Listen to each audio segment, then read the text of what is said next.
নমস্কার বন্ধুরা, ওবিটি একাডেমিতে আপনাদের সবাইকে সুস্বাগতম।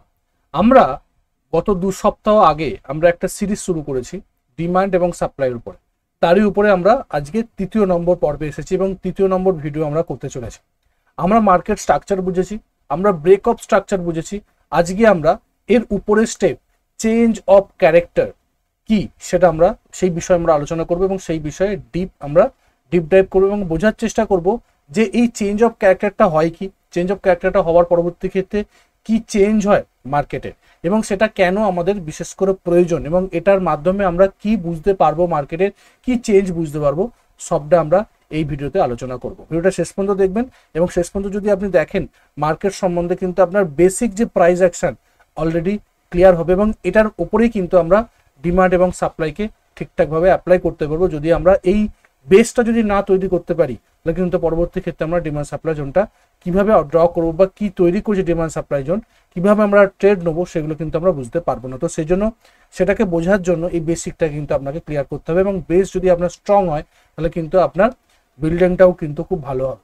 ওকে, তো চলুন বেশি বাজে না বকে ভিডিওটা শুরু করি। তার আগে বলি, যারা এখনো পর্যন্ত আমাদের এই ইউটিউব চ্যানেলটাকে সাবস্ক্রাইব করেনি তারা সাবস্ক্রাইব করে নিন এবং সাবস্ক্রাইব করার পরে বেল আইকনটি অবশ্যই অন করে রাখবেন এই ধরনের ভিডিওকে দেখার জন্য এবং এই ভিডিওগুলোকে দেখে আপনার নলেজটাকে বৃদ্ধি করে আপনার সাকসেসফুল ট্রেডারে পরিণত হওয়ার যে লক্ষ্যে পৌঁছানোর জন্য কিন্তু অবশ্যই এই ইউটিউব চ্যানেলটাকে সাবস্ক্রাইব করতেই হবে এবং সাবস্ক্রাইব করার পরে বেল আইকনটিকে অবশ্যই অন করে রাখতে হবে। তো চলুন আমরা ভিডিওটা শুরু করি এবং দেখার চেষ্টা করি যে চেঞ্জ অফ ক্যারেক্টারটা কি সেটা একবার ডিটেলসে দেখার চেষ্টা করি। দেখুন, প্রথমেই আমরা দেখব যে চেঞ্জ অফ ক্যারেক্টার কি। চেঞ্জ অফ ক্যারেক্টার হচ্ছে এমন একটা পয়েন্ট যে পয়েন্টে আমরা এটা বুঝতে পারবো যে প্রাইস ট্রেন্ড চেঞ্জ করলো, প্রাইস আপ ট্রেন্ড থেকে ডাউন ট্রেন্ডে গেল বা ডাউন ট্রেন্ড থেকে আপ ট্রেন্ডে গেল। এই যে চেঞ্জটাকে এটাকে বলা হয় change of character. Character change করলো, আগে কি ক্যারেক্টার ছিল, ডাউন ট্রেন্ডে প্রাইস নিচের দিকে নামছিল, মানে সেলার্সরা সেখানে অ্যাক্টিভ ছিল। চেঞ্জ অফ ক্যারেক্টারের মাধ্যমে সে ক্যারেক্টারটাকে চেঞ্জ করলো কিভাবে, মানে বেয়ার্স যারা ছিল বায়ার্সরা সেখানে কম ছিল, সেলার্সরা বেশি ছিল, সেখান থেকে বাইং প্রেশার তৈরি হলো এবং এখান থেকে একটা আপ ট্রেন্ড শুরু হলো। মানে ক্যারেক্টারটা চেঞ্জ করলো, আগে সেলার্স থেকে বায়ার্সদের ক্যারেক্টারে ফিরে এলো। এইভাবে কিন্তু চেঞ্জ অফ ক্যারেক্টারকে আমরা দেখব। কিভাবে দেখুন, যখন মার্কেটে বুলিশ চেঞ্জ অফ ক্যারেক্টার ঘটে তখন কোথায় ঘটে, ডাউন ট্রেন্ডে একটি লোয়ার হাইকে যখন ভাঙে, মানে প্রাইস যখন লোয়ার হাই লোয়ার লো করতে করতে প্রাইস যখন নিচের দিকে নামছে, মানে এটা হচ্ছে হায়ার হাই, এটা হচ্ছে লোয়ার হাই, লোয়ার লো করতে করতে নিচের দিকে নামছে লোয়ার হাইগুলো। ওকে, যখনই একটা লোয়ার হাইকে প্রাইস ব্রেক করে ওপরের দিকে উঠবে, একটা লোয়ার হাইকে যখনই প্রাইস ব্রেক করবে তখনই কি কি আমাদেরকে সিগন্যাল দিল যে প্রাইস একটা হায়ার হাই তৈরি করছে এবং হায়ার হাই হায়ার লো ফরমেশনটা কি ফরমেশন, আপ ট্রেন্ডের ফরমেশন। মানে price lower high lower low করতে করতে যখন নামছিল সেই সময়ে একটা লোয়ার হাইকে প্রাইস ব্রেক করলো, একটা হায়ার হাই তৈরি করলো এবং তারপরে continuously higher high higher low formation করতে করতে যখন উপরের দিকে উঠছে সেটা একটা চেঞ্জ হয়ে গেল আপ ট্রেন্ডে। ওকে, একটা ডাউন ট্রেন্ড ছিল তারপরে আপ ট্রেন্ড তৈরি হয়ে গেল। ধরুন আমি আমাদের ক্লিয়ারলি এখানে ব্যাপারটা বোঝাবার চেষ্টা করি। দেখুন, প্রাইস এখান থেকে নামছিল, এইভাবে কি করছিল, লোয়ার হাই লোয়ার লো করতে করতে নামছে। ওকে ওকে প্রাইস যখন এই প্রথমবার যখন এই লোয়ার হাইকে ব্রেক করবে, যখন লোয়ার হাইকে ব্রেক করে হায়ার হাই তৈরি করলো, তার মানে কি তৈরি করলো, যে কন্টিনিউয়েশনটা হচ্ছিল ডাউন ট্রেন্ডে lower high lower low formation করতে করতে সেটা চেঞ্জ হয়ে গেল। আগের যে ক্যারেক্টারটা ডাউন ছিল সেটা আপ ট্রেন্ডে কনভার্ট হচ্ছে হায়ার হাই ফরমেশন করে। তারপরে কি হলো, প্রাইস কি করলো, হায়ার লো তৈরি করলো, এখানে লোয়ার লো ছিল, হায়ার লো তৈরি করে প্রাইস আবার যখন ওই হায়ার হাইকে ভেঙে গেল উপরের দিকে ব্রেকআপ স্ট্রাকচার হলো, যেটা আমরা অলরেডি আগের ভিডিও দেখেছি। যখন স্ট্রাকচারকে ব্রেক করলো তখনই কি হলো, একটা হায়ার হাই তৈরি করলো, এইভাবে লোয়ার হাই তৈরি করতে করতে প্রাইস উপরের দিকে উঠছে, মানে একটা আপ ট্রেন্ড তৈরি হচ্ছে।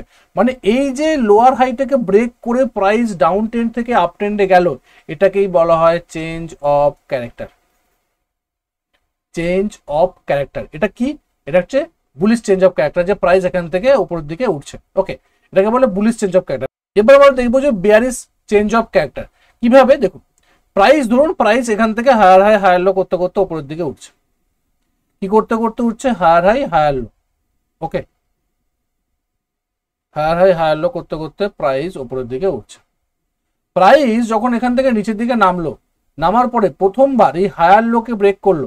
হায়ার লো, হায়ার লো মানে কি? হায়ার লো মানে প্রাইস প্রত্যেকটা লোটাকে হাই পজিশনের লো তৈরি করছে, মানে এটা একটা আপট্রেন্ড। ওকে, এটা একটা আপট্রেন্ড। আপট্রেন্ডের পরে একটা এক্সটেন্ডেড ট্রেন্ডের পরে যখন প্রাইস ডাউন ট্রেন্ডে যায়, প্রথম কাজ কি করে? প্রথম এই যে হায়ার লোটাকে আছে, প্রথমে কিন্তু সেটাকে ব্রেক করে। ব্রেক করে কি করে? একটা লোয়ার লো ফরমেশন করে, এবং লোয়ার লো করার পরে কি করে? প্রথম এইখানে যে হাইটা ছিল সেই হাইয়ের উপরে আর প্রাইস যেতে পারে, তখন কি করে? তখন লোয়ার হাই করতে করতে প্রাইস নিচের দিকে নামতে থাকে, এবং এইভাবে lower high lower low formation করতে করতে প্রাইস নিচের দিকে নামে। এবং এই যে চেঞ্জটা হলো, একটা আপ ট্রেন্ড থেকে একটা ডাউন ট্রেন্ডে যে চেঞ্জ হলো, এই চেঞ্জটা কিভাবে হলো? এই হায়ার লোটাকে ব্রেক করে। তো এই হায়ার লোটাকে যখনই ব্রেক করছে, এটাকে বলা হয় চেঞ্জ অফ ক্যারেক্টার। মানে ক্যারেক্টারটা চেঞ্জ হয়ে গেল। আগে বায়াসরা অ্যাক্টিভ ছিল, এখানে সেলার্সরা অ্যাক্টিভ হলো। আগে আপ ট্রেন্ড ছিল, এখন ডাউন ট্রেন্ডে গেল, মানে ক্যারেক্টার চেঞ্জ হয়ে গেল। আগে বায়াসটা বেশি ছিল, এখন সেলার্সরা বেশি হয়ে গেছে।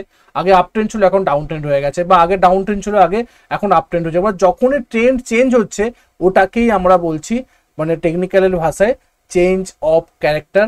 আগের ক্যারেক্টারটা চেঞ্জ হয়ে যায়। তো এটা খুব ইম্পর্টেন্ট পার্ট আমাদের, বিশেষ করে যারা মানে স্মার্ট মানি কনসেপ্টকে শেখার জন্য চেষ্টা করছি, বা আমাদের ডিমান্ড সাপ্লাইকে বোঝার জন্য চেষ্টা করছি। এটাকে কিন্তু বুঝতে হবে যে কোথায় আমার ব্রেকআপ স্ট্রাকচার হচ্ছে, কোথায় আমাদের চেঞ্জ অফ ক্যারেক্টার হচ্ছে। ব্রেকআপ স্ট্রাকচার আর চেঞ্জ অফ ক্যারেক্টার কিন্তু সম্পূর্ণ আলাদা, সেটা আমরা পরবর্তী ক্ষেত্রে দেখার চেষ্টা করছি। ওকে, এটা কিন্তু আপনাকে বুঝতে হবে। মানে যেটা আমরা সর্বশেষ যেটা আমরা একটু আগেই বললাম, যে চেঞ্জ অফ ক্যারেক্টার মানে কি? মানে হলো নতুন ট্রেন্ড শুরু হওয়ার প্রথম সিগন্যাল, ফার্স্ট সিগন্যাল। কিন্তু আমাদেরকে নতুন ট্রেন্ড চেঞ্জ হচ্ছে, যে প্রাইস একটা আপ ট্রেন্ড থেকে ডাউন ট্রেন্ডে যাচ্ছে, বা ডাউন ট্রেন্ড থেকে আপ ট্রেন্ডে যাচ্ছে, এটা কিন্তু আমরা চেঞ্জ অফ ক্যারেক্টারের মাধ্যমে জানতে পারি। তো এটাকে আমাদেরকে বুঝতে হবে। ওকে, এরপরে যদি আমরা দেখার চেষ্টা করি, যেমন আপ ট্রেন্ডে যদি আমরা একটু আগে আপনাদেরকে দেখালাম, price higher high higher low করতে করতে উপরের দিকে উঠছে। ওকে, কি করছে? হায়ার হাই হায়ার লো করতে করতে, হায়ার হাই হায়ার লো করতে করতে উপরের দিকে উঠছে। ওকে, হায়ার লো করতে করতে উপরের দিকে উঠছে। ওকে, যখনই প্রাইস ফার্স্ট টাইম এই হায়ার লোটাকে ব্রেক করে নিচের দিকে নামবে, এটা হচ্ছে বেয়ারিশ চেঞ্জ অফ ক্যারেক্টার, যেটা আমি একটু আগে ড্র করলাম। এবং যখন ফার্স্ট টাইম, কারণ এই যে কন্টিনিউশনটা হায়ার হাই হায়ার লো ফরমেশনটা কি? হায়ার হাই হায়ার লো ফরমেশনটা হচ্ছে আপ ট্রেন্ডের ফরমেশন। আপ ট্রেন্ড চলছে, এবং এই যে চেঞ্জটা, এই যে আপ ট্রেন্ডটাকে চেঞ্জ কখন হবে? যখন প্রথমবার হায়ার লোটাকে, এই হায়ার লোটাকে ব্রেক করে লোয়ার লো তৈরি করে। লোয়ার লো তৈরি করা মানে কি? যে প্রাইস আরো নিচের দিকে নামছে। আরো নিচের দিকে নামার অর্থটা কি? আরো নিচের দিকে নামার অর্থ হচ্ছে সেখানে ভালো রকম সেলিং প্রেসার আছে, প্রাইসকে সেলার্সরা নিচের দিকে আরো নিচের দিকে নামিয়ে নিয়ে যাওয়ার চেষ্টা করছে, সেই গতিটা আছে সেলার্সরা। মানে তার মানে কি? সেলার্সরা অ্যাক্টিভ হচ্ছে, মানে প্রাইস ডাউন ট্রেন্ডে যাবে, প্রাইস নিচের দিকে নামবে। তো এটার মাধ্যমে যখনই হায়ার লোটাকে ব্রেক করে লোয়ার লো তৈরি হচ্ছে, সেটাই হচ্ছে ফার্স্ট সিগন্যাল দেয় যে প্রাইস আপ ট্রেন্ড থেকে ডাউন ট্রেন্ডে যাওয়ার পসিবিলিটিস আছে, প্রবাবিলিটি আছে। তো ফার্স্ট সিগন্যাল কিন্তু বেয়ারিশ সিগন্যাল, এই চেঞ্জ অফ ক্যারেক্টারের মাধ্যমে দেখা যায়, এবং এটাকে বলা হয় বেয়ারিশ চেঞ্জ অফ ক্যারেক্টার। ওকে, যদি আমরা এটাকে দেখি, এরপর যদি আমরা দেখি যে বুলিশ বা ডাউন ট্রেন্ডে যেটাকে বলা হয়, বা বুলিশ চেঞ্জ অফ ক্যারেক্টার কোথায় তৈরি হয়? ডাউন ট্রেন্ডে তৈরি হয়, যখন price lower high lower low করতে করতে নিচের দিকে নামছে। ওকে, কি করছে? Price lower high lower low, lower high lower low, lower high lower low, lower high lower low, lower high lower low formation করতে করতে প্রাইস যখন নিচের দিকে নামছে, ফার্স্ট টাইম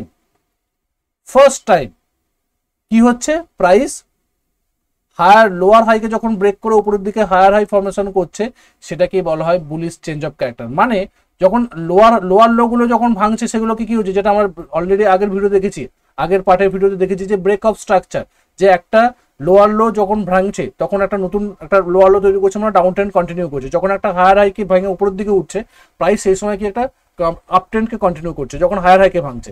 আর যখন লোয়ার লোকে ভাঙছে, আমরা ডাউন ট্রেন্ডকে তৈরি করছে। যখন এই লোয়ার লোকে ভাঙতে ভাঙতে যখন নিচের দিকে নামছে, সেই সময় মানে ডাউন ট্রেন্ডের সময়, যখন লোয়ার হাইকে যখন উপরের দিকে ভাঙছে, তখন কিন্তু চেঞ্জ অফ ক্যারেক্টার হয়। মানে আমরা যদি একদম ফেস ভাষা যদি বোঝাবার চেষ্টা করি, যে এইভাবে যখন নামছে, ধরুন এটা হচ্ছে আমাদের লোয়ার হাই লোয়ার লো, যখন লোয়ার লো গুলোকে ভাঙছে, এটাকে আমরা বলি ব্রেক অফ স্ট্রাকচার। যখন লোয়ার হাই, এটা লোয়ার লো, যখন এই লোয়ার হাইকে ভেঙে প্রাইস এখান থেকে উপরের দিকে উঠছে এবং এখানে একটা হায়ার হাই করছে, এইটাকে আমরা বলি চেঞ্জ অফ ক্যারেক্টার। ভালো করে বোঝার চেষ্টা করুন। যখন লোয়ার লোকে ভাঙছে, ব্রেক অফ স্ট্রাকচার, যখন লোয়ার হাইকে ভেঙে যখন ট্রেন্ড চেঞ্জ করছে, এটা কিন্তু কন্টিনিউশন ট্রেন্ড, লোয়ার লোকে ভাঙছে, নিচের দিকে নতুন লোয়ার লো তৈরি করছে, ডাউন ট্রেন্ড কন্টিনিউ। কিন্তু এই যখনই লোয়ার হাইকে ভেঙে উপরের দিকে একটা হায়ার হাই তৈরি করছে, সেটা কিন্তু চেঞ্জ অফ ক্যারেক্টার, মানে এখান থেকে প্রাইসের একটা আপ ট্রেন্ড শুরু হলো, চেঞ্জ হয়ে গেল ক্যারেক্টারটা। কিন্তু এখানে ক্যারেক্টার চেঞ্জ হয়নি, এখানে কিন্তু ক্যারেক্টার সেমই আছে। এটাকে বলা হয় ব্রেকআপ স্ট্রাকচার, আর এটাকে বলা হয় চেঞ্জ অফ ক্যারেক্টার। এটা ডাউন ট্রেন্ডের ক্ষেত্রে কিন্তু দেখা যায়। আপ ট্রেন্ডের ক্ষেত্রে কি হবে? আপ ট্রেন্ডের ক্ষেত্রে যেটা আমরা একটু আগে দেখলাম, যে প্রাইস যখন এইভাবে হায়ার লো করতে করতে উপরের দিকে উঠবে, ধরুন এটা হায়ার হাই, ওকে, এই হায়ার হাইকে যখন ব্রেক করছে, এটাকে আমরা কি বলবো? ব্রেক অফ স্ট্রাকচার, এবং নতুন একটা হায়ার হাই তৈরি করছে, এটা হচ্ছে হায়ার লো। যখন এই হায়ার লোকে নিচের দিকে ব্রেক করবে, এটাকে আমরা বলবো চেঞ্জ অফ ক্যারেক্টার। এটা হচ্ছে আপ ট্রেন্ডের ক্ষেত্রে বেয়ারিশ চেঞ্জ অফ ক্যারেক্টার, এবং এখান থেকে প্রাইসের ডাউনফল হওয়ার সম্ভাবনা আছে, কারণ এখানে নতুন একটা হায়ার লোর জায়গায় লোয়ার লো তৈরি করছে। এইভাবে কিন্তু ডাউন ট্রেন্ডে বুলিশ চেঞ্জ অফ ক্যারেক্টার তৈরি হয়, আর আপ ট্রেন্ডে বেয়ারিশ চেঞ্জ অফ ক্যারেক্টার তৈরি হয়। ওকে, যদি আমরা এক্সাম্পল দেখার চেষ্টা করি, দেখুন প্রাইস কি করছে, প্রাইস এখান থেকে উঠে নেমেছে, লোয়ার লো তৈরি করলো, আবার দেখুন এখানে হায়ার হাই তৈরি করেছে। প্রাইস যখনই এই লোয়ার লোকে তৈরি, দেখুন এটা ব্রেক অফ স্ট্রাকচার, প্রাইস নিচের দিকে নামলো, কি তৈরি করলো? নতুন লোয়ার লো তৈরি করলো। প্রাইস আবার উপরের দিকে উঠেছে, লোয়ার হাই তৈরি করেছে, এই হায়ার থেকে এই হাইটার লো। প্রাইস এই ব্রেক মানে এই যে লোটাকে ব্রেক করে এখানে কি করেছে? লো তৈরি করেছে। কি লো তৈরি করলো? মানে এটা একটা break of structure, price already down ট্রেন্ডে নামছে। ওকে, এবং এরপর দেখুন আবার একটা লোয়ার হাই তৈরি করেছে, লোয়ার হাই তৈরি করার পরে প্রাইস কিন্তু আবার এখানে ব্রেক অফ স্ট্রাকচার হচ্ছে, দেখুন লোয়ার লো তৈরি করেছে। তো এটাও কিন্তু একটা কন্টিনিউশন, যে ট্রেন্ড একটা ডাউন ট্রেন্ডে অলরেডি চলছে, ডাউন ট্রেন্ডে কিন্তু অলরেডি চলছে। তো অবভিয়াসলি এটা কিন্তু একটা ডাউন ট্রেন্ড কন্টিনিউ হচ্ছে। কখন চেঞ্জ অফ ক্যারেক্টার হচ্ছে? যখন এই লোয়ার হাইটা কে ব্রেক করে প্রাইস একটা হায়ার হাই তৈরি করছে।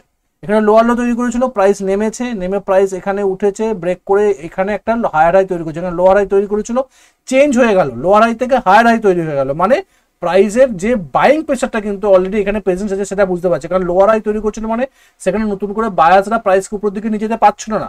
বাট যখনই এখানে হায়ার হাই তৈরি করলো, মানে এখানে বাইং প্রেসারটা বেশি, এবং এখান থেকে একটা আপট্রেন্ড শুরু হতে পারে, পসিবিলিটিস আছে, এটা কিন্তু আমরা বুঝতে পারছি। এবং যখনই এটাকে চেঞ্জ হলো, এটাকে আমরা বলবো চেঞ্জ অফ ক্যারেক্টার। যখনই লোয়ার হাইটাকে ব্রেক করে উপরের দিকে উঠবে, এবং যখন দেখুন আবার হায়ার লো তৈরি করলো, আবার উপরের দিকে উঠে, এটাকে কি বলবো আমরা? Break of structure. আবার হায়ার হাই তৈরি করলো, এটাকে আমরা বলবো ব্রেক অফ স্ট্রাকচার। নতুন করে হায়ার হাই তৈরি করলো। লাস্ট টাইম যখনই এই হায়ার লো ছিল, হায়ার লো থেকে প্রাইস কি করলো? নিচের দিকে নামলো, নেমে প্রাইস কি করলো? এটাকে ব্রেক করলো। এই হায়ার লোকে ব্রেক করে কি করলো? লোয়ার লো যখনই তৈরি করলো, এটাকে আমরা বলবো চেঞ্জ অফ ক্যারেক্টার। এটা আপ ট্রেন্ডে একটা বেয়ারিশ চেঞ্জ অফ ক্যারেক্টার, এটা ডাউন ট্রেন্ডে এটাকে বলবো বুলিশ চেঞ্জ অফ ক্যারেক্টার। এটা কিন্তু আপনাকে বুঝতে হবে, এটাই হচ্ছে আপনার মেন মার্কেট। এটা কিন্তু আপনাকে বুঝতে হবে, এটা প্র্যাকটিস করতে হবে। আমি আপনাকে শুধুমাত্র একটা এক্সাম্পল দেখালাম, এবং আপনি একটা এক্সাম্পল দেখলে হবে না, আপনাকে মিনিমাম 100 চার্টে কিন্তু আপনাকে দেখতে হবে প্রত্যেক দিন। যদি আপনি 100 চার্টকে প্র্যাকটিস করতে পারেন, জাস্ট 100টা চার্ট যদি আপনি প্র্যাকটিস করেন, দেখেন, মানে অ্যানালাইসিস করেন, যেগুলো আমি শেখাচ্ছি, basic price action, support resistance, trend line, এবং এই change of character, break of structure, higher high higher low formation, simple, এই সিম্পল জিনিসগুলোকে যদি আপনি বেটারলি অ্যানালাইসিস করতে পারেন, তাহলে কিন্তু আপনার 1 বছর পরে, আপনি যদি 1 বছর কন্টিনিউয়াসলি 100টা চার্ট যদি রেগুলার দেখতে পারেন, 1 বছর পরে আপনি কিন্তু মাস্টার লেভেলে পৌঁছে যাবেন টেকনিক্যাল অ্যানালাইসিসের উপরে। আমি আপনাকে দায়িত্ব নিয়ে কথাটা বলছি, আজকে যে জায়গাটায় আপনি আছেন না, বেটার জায়গায় চলে যাবেন, কেউ আপনাকে আটকাতে পারবে না। কিন্তু আপনাকে করতে হবে রেগুলারলি, ডিসিপ্লিন সহকারে, পেশেন্স সহকারে, প্রত্যেক দিন আপনাকে করতে হবে। ভালো লাগলেও করতে হবে, খারাপ লাগলেও করতে হবে, মন ভালো থাকলেও করতে হবে, মন খারাপ থাকলেও করতে হবে, লস হলেও করতে হবে, লাভ হলেও করতে হবে। এর সঙ্গে লস লাভের কোনো সম্পর্ক নেই। এটা হচ্ছে নলেজকে বৃদ্ধি করার জন্য আপনাকে প্রত্যেক দিন প্র্যাকটিস করতে হবে, রেগুলার, ডিসিপ্লিন সহকারে, 100 চার্ট রেগুলার যদি আপনি করেন, 1 বছর পরে আপনি নিজের চেঞ্জটা নিজেই বুঝতে পারবেন। তো এটা শুধুমাত্র এই একটা চার্টে আমি দেখালাম, করলে হবে না, প্র্যাকটিস করতে হবে। যত আপনি প্র্যাকটিস করবেন, ততই কিন্তু আপনার সেই জায়গাটার দক্ষতাটা বৃদ্ধি পাবে। সামনে এগোবার আগে আমি আমাদের যে মোবাইল অ্যাপ্লিকেশন আছে সে সম্বন্ধে একটা কথা বলতে চাই। আমাদের ওবিটি একাডেমির একটা অ্যাপস আছে, যার লিঙ্ক ডেসক্রিপশনে দেওয়া আছে, অথবা আপনারা গুগল প্লে স্টোরে গিয়েও সেটা আপনারা ইনস্টল করে নিতে পারেন। সেখানে যদি আপনি করেন, সেখানে ফ্রি মেটেরিয়াল সেকশনে যদি আপনি যান, সেখানে আমাদের উইকলি মার্কেট আপডেট আমরা করে থাকি আমাদের স্টুডেন্টদের সঙ্গে, সেটা আমরা এখানে আপলোড করে থাকি প্রত্যেক সপ্তাহ রবিবার দিন সকালবেলাতে করে থাকি। প্লাস আমাদের এখানে যে সমস্ত পিডিএফ গুলো আপনারা দেখতে পান, যে প্রেজেন্টেশনগুলো, তার পিডিএফ কিন্তু আমরা এখানে দিয়ে থাকি, যাতে আপনারা সেগুলোকে দেখে নলেজ নিয়ে প্র্যাকটিস করতে পারেন এবং আপনার নলেজ যাতে বৃদ্ধি হয়। প্লাস আমাদের ছোট একটা কোর্স আছে ইউএফএফবি, প্লাস আরও একটা ছোট কোর্স হবে একদম ফ্রি কোর্স, জাস্ট 11 টাকা আপনাকে পে করতে হবে প্ল্যাটফর্ম চার্জ হিসাবে। এই টাকাটা যদি আপনি পে করেন, একদম ফ্রি কোর্স, একদম যারা বিগিনার একদম শুরু করছে মার্কেটে তাদের জন্য একদম কোর্স রেডি করা যায়, যাতে তারা বুঝতে পারে যে মার্কেটে করতে কি হবে। কারণ অনেকে এটা বুঝতে পারে যে আমরা করবোটা কি, কারণ টেকনিক্যাল অ্যানালাইসিসের জগতে হিউজ পরিমাণে সিলেবাস, হিউজ পরিমাণে ইন্ডিকেটর, হিউজ পরিমাণে কনসেপ্ট, হিউজ স্ট্র্যাটেজি, বাট করবোটা কি এটা কিন্তু আপনার কাছে ক্লিয়ার হবে যদি আপনি একদম বিগিনার লেভেলে হন। তো সেটা আপনারা করতে পারেন একদম ফ্রি অফ কস্ট, সেটা করতে পারেন, অথবা আমাদের একটা ছোট কোর্স আছে এটাও আপনি করতে পারেন, এটা আপনার আরো একটা অ্যাডভান্স লেভেল পর্যন্ত আপনাকে নিয়ে যাবে। এছাড়া আমাদের হোয়াটসঅ্যাপ গ্রুপ আছে ওবিটি একাডেমির নামে, তার লিঙ্কও ডিসক্রিপশনে দেওয়া আছে। আমি সর্বশেষ একটা কথা বলতে পারি, আমাদের হোয়াটসঅ্যাপ গ্রুপ, আমাদের কোর্স এবং আমাদের অ্যাপস, এখানে কিন্তু আমি কোনো জায়গাতে কোনো কলস এবং টিপস আমি রেকমেন্ডেশন কিচ্ছু করি না, সম্পূর্ণ লার্নিং এর উপর এটা দাঁড়িয়ে আছে। যদি আপনার শেখার ইচ্ছা থাকে এবং সিরিয়াসলি লার্নার হন তাহলে কিন্তু আপনি আসুন, কারণ শিখে ট্রেড করার মানসিকতা যদি থাকে তাহলে আপনি আসুন, এখান থেকে লট অফ জিনিস, এই লট অফ কনসেপ্ট আপনি শিখতে পারবেন, যেটা আপনার ট্রেডিংকে একটা নেক্সট লেভেলে পৌঁছে দিতে পারে। তো চলুন আমরা নেক্সট দেখি। আমরা যেটা দেখলাম যে চেঞ্জ অফ ক্যারেক্টার আর ব্রেক অফ স্ট্রাকচার কিন্তু সম্পূর্ণ আলাদা। মানে যখন প্রাইস আপ ট্রেন্ডে যাচ্ছে, মানে প্রাইস যখন হায়ার হাইগুলোকে ব্রেক করছে, এইগুলোকে বলা হয় break of structure. Okay, break of structure, higher হাইকে ফরমেশন, হায়ার হাই যখন কন্টিনিউশন হচ্ছে, প্রাইস যখনই হায়ার হাইকে ব্রেক করে একটা ট্রেন্ড কন্টিনিউশন হচ্ছে, যখন হায়ার হাইকে ব্রেক করছে সেটাকে বলা ব্রেক অফ স্ট্রাকচার। আর চেঞ্জ অফ ক্যারেক্টার কখন বলা হচ্ছে, যখন প্রাইস নিচের দিকে নামছে, যখন price higher high higher low করতে করতে উপরের দিকে উঠছে, যখন ফার্স্ট টাইম এই হায়ার লোকে প্রাইস নিচের দিকে ব্রেক করে লোয়ার লো তৈরি করছে, এটাকে বলা হয় চেঞ্জ অফ ক্যারেক্টার। মানে চেঞ্জ অফ ক্যারেক্টার মানে ট্রেন্ড চেঞ্জ হলো, এটা যে ট্রেন্ড কন্টিনিউশন করছে, এটা ট্রেন্ড চেঞ্জ করছে। মানে ব্রেক অফ স্ট্রাকচার ট্রেন্ড কন্টিনিউশনের সিগন্যাল দেয়, আর চেঞ্জ অফ ক্যারেক্টার মানে ট্রেন্ডের চেঞ্জের সিগন্যাল দেয়, রিভার্সালের সিগন্যাল দেয়। এটাই হচ্ছে বেসিক পার্থক্য ব্রেক অফ স্ট্রাকচার এবং চেঞ্জ অফ ক্যারেক্টারের মধ্যে। এটা কিন্তু আপনাকে বুঝতে হবে এবং দুটোকে গোড়ালে কিন্তু হবে না, দুটো জিনিস আলাদা, দুটো আলাদা কনসেপ্ট কিন্তু আমরা আমাদের ডিমান্ড সাপ্লাই কিন্তু আমরা অ্যাপ্লাই করবো ট্রেড নেবার সময়। অবভিয়াসলি এটা কিন্তু আপনাকে ভালো করে শিখতে হবে, প্র্যাকটিস করতে হবে। ওকে, দেখুন আমরা ট্রেড কিভাবে নেবো, যদি আমরা একদম বেসিক লেভেলে দেখার চেষ্টা করি, যে প্রাইস যখন হায়ার হাই হায়ার লো করতে করতে উপরের দিকে উঠছে, ধরুন একটা বুলিশ চেঞ্জ অফ ক্যারেক্টার কখন তৈরি হয়, প্রাইস যখন লোয়ার হাই লোয়ার লো করতে করতে নিচের দিকে নামছে, এবং লোয়ার হাইকে যখন ফার্স্ট টাইম প্রাইস ব্রেক করলো, ব্রেক করার পরে যখন হায়ার হাই তৈরি করলো। ওকে, হায়ার হাই তৈরি করার পরে ফার্স্ট টাইম যে পুল ব্যাক নিতে আসছে, এই পুল ব্যাকে কিন্তু আমরা এন্ট্রি নিতে পারি। মানে যখনই এই যে আমাদের চেঞ্জ অফ ক্যারেক্টার তৈরি হলো, চেঞ্জ অফ ক্যারেক্টার কখন তৈরি হচ্ছে, যখন লোয়ার হাই করতে করতে প্রাইস নিচের দিকে নামছে, লোয়ার হাই লোয়ার লো করতে করতে প্রাইস যখন নিচের দিকে নামছে, ফার্স্ট টাইম যখন এই লোয়ার হাইকে প্রাইস ব্রেক করলো, এই জায়গাটা এটাকে বলা হয় চেঞ্জ অফ ক্যারেক্টার। ওকে, এই জায়গাটা করার পরে যখন হায়ার হাই তৈরি করলো, হায়ার হাই তৈরি করার পরে তো প্রাইস নিচের দিকে নামবে, পুল ব্যাক নেবে, এই ফার্স্ট টাইম যে পুল ব্যাকটা নিচ্ছে, এখানে কিন্তু আমরা এন্ট্রি করতে পারি একটা ভালো রকম একটা ট্রেন্ডকে ক্যাপচার করবার জন্য। এবং এটাই হচ্ছে একটা বেস্ট ট্রেডিং সেটআপ আমার মনে হয়, যদি আপনি চেঞ্জ অফ ক্যারেক্টারের উপর যদি ট্রেড করেন। যদি আপনি শর্ট ট্রেড করেন সেটা উল্টো হয়ে যাবে, যখন প্রাইস লোয়ার হাই মানে হায়ার হাই হায়ার লো করতে করতে প্রাইস উপরের দিকে উঠছে। ওকে, এই যে হায়ার লোটাকে যখনই ব্রেক করলো, ব্রেক করার প্রাইস ব্রেক করে যখন এখানে কি করলো, লোয়ার লো তৈরি করলো, লোয়ার লো তৈরি করার পর ফার্স্ট টাইম যখন পুল ব্যাক নিচ্ছে উপরের দিকে, এই জায়গাটা কিন্তু আমি শর্ট করতে পারি। শর্ট সেল করলে প্রাইস কিন্তু নিচের দিকে নামার সম্ভাবনা বেশি, এবং এখান থেকে একটা ভালো রকম ট্রেন্ড যে চেঞ্জ হলো, এবং এটা যখন পুল ব্যাক নিয়ে যখন এখানে আসছে, এবং পুল ব্যাক নিয়ে যখন প্রাইস আবার নিচের দিকে নামছে, সেটা আরো কনফার্মেশন দিল যে প্রাইস আরো নিচের দিকে নামতে পারে। তো এখানে আমরা শর্ট সেল করলে আমরা একটা ভালো রকম প্রফিট আমরা বার করতে পারি। সবসময় একটা কথা মনে রাখবেন যে আপনাকে হায়ার টাইম ফ্রেম যত আপনি ইউজ করবেন তত বেটার, এবং শুধুমাত্র এটার উপর বেস না করে যদি আপনি এর সঙ্গে যদি কোনো ইন্ডিকেটারকে আরএসআই কে বা বলিঞ্জার ব্যান্ডকে যদি আপনি ইউজ করেন, বা বেসিক প্রাইস অ্যাকশন বিশেষ করে ক্যান্ডেলকে যদি আপনি বিশেষ করে রিড করতে পারেন ভালো করে, সেটাকেও যদি আপনি যোগ করেন, প্লাস ভলিউমকেও যদি আপনি এখানে দেখেন, সেটা আরো বেটার ট্রেডিং স্ট্র্যাটেজি রেডি হতে পারে, বা বেটার ট্রেড আপনার জন্য হতে পারে, যদি আপনি সবগুলোকে এক জায়গায় নিয়ে এসে একটা ভালো ট্রেডিং সেটআপ, একটা most probability high probability trading strategy ready করতে পারেন, সেটা আপনারই বেশি প্রফিট হওয়ার সম্ভাবনা বেশি থাকবে, এবং প্রফিটেবল ট্রেড সেটআপ রেডি করতে পারবেন যদি আপনি সবগুলোকে এক জায়গাতে নিয়ে আসতে পারেন। তো এইভাবে কিন্তু আপনি ট্রেডিংটাকে রেডি করতে পারেন। ওকে, তো আমরা এই জায়গা থেকে কি শিখলাম, যে আমরা আজকে শিখলাম চেঞ্জ অফ ক্যারেক্টার নিয়ে আলোচনা করলাম, শিখলাম, বুঝলাম যে চেঞ্জ অফ ক্যারেক্টারটা কিভাবে তৈরি হচ্ছে, ব্রেক অফ স্ট্রাকচারের সঙ্গে চেঞ্জ অফ ক্যারেক্টারের কি ধরনের পার্থক্য। আশা করি আপনারা এখানে বুঝতে পেরেছেন। আর যদি বুঝতে পেরে থাকেন, যদি আপনার নলেজ যদি 1%ও বৃদ্ধি পায়, তো অবশ্যই এই চ্যানেলটিকে সাবস্ক্রাইব করুন এবং লাইক করুন, কমেন্ট করুন যে আপনারা কি শিখতে পারলেন। যদি কোনো জায়গায় অসুবিধা হয় শেখার জন্য, কারণ এটা আমি শুরু করেছি, এটা শেষ করব, এবং এটা যে প্রথম থেকে এই যে ডিমান্ড সাপ্লাইয়ের একদম প্রথম থেকে সিরিজ শুরু হচ্ছে, প্রথম থেকে আপনারা দেখবেন পর ভিডিও, তবেই কিন্তু আপনারা বুঝতে পারবেন। নাহলে কিন্তু একটা যদি বাদ দিয়ে দেন তাহলে কিন্তু পরেরটা আপনি বুঝতে পারবেন। যেমন মার্কেট স্ট্রাকচার কি, তারপরে ব্রেকআপ স্ট্রাকচার, তারপরে হচ্ছে চেঞ্জ অফ ক্যারেক্টার, তিনটে কিন্তু একে অপরের সঙ্গে অঙ্গাঙ্গিভাবে যুক্ত। যদি আপনি শুধুমাত্র চেঞ্জ অফ ক্যারেক্টার দেখে নেন তাহলে কিন্তু আগেরটা আপনি বুঝতে পারবেন না, বুঝতেই পারবেন না চেঞ্জ অফ ক্যারেক্টার কি করে হচ্ছে, যদি আপনার মার্কেট স্ট্রাকচার না বুঝতে পারেন, যদি আপনি ব্রেকআপ স্ট্রাকচার না বুঝতে পারেন, বেসিক পার্থক্যগুলো যদি না করতে পারেন। তো অবভিয়াসলি শেষ পর্যন্ত দেখবেন এবং বন্ধু বান্ধবের সঙ্গে শেয়ার করুন, যাতে তারাও শিখে ট্রেড করুন। আমার একটাই ট্যাগলাইন, আগে শিখুন তারপরে ট্রেড করুন। দেখা হচ্ছে পরে একটা ভিডিও, ততক্ষণ সুস্থ থাকুন, ভালো থাকুন, নিজের রিস্ককে বজায় রেখে ট্রেড করুন, নিজের ক্যাপিটালকে রক্ষা করুন। Bye bye.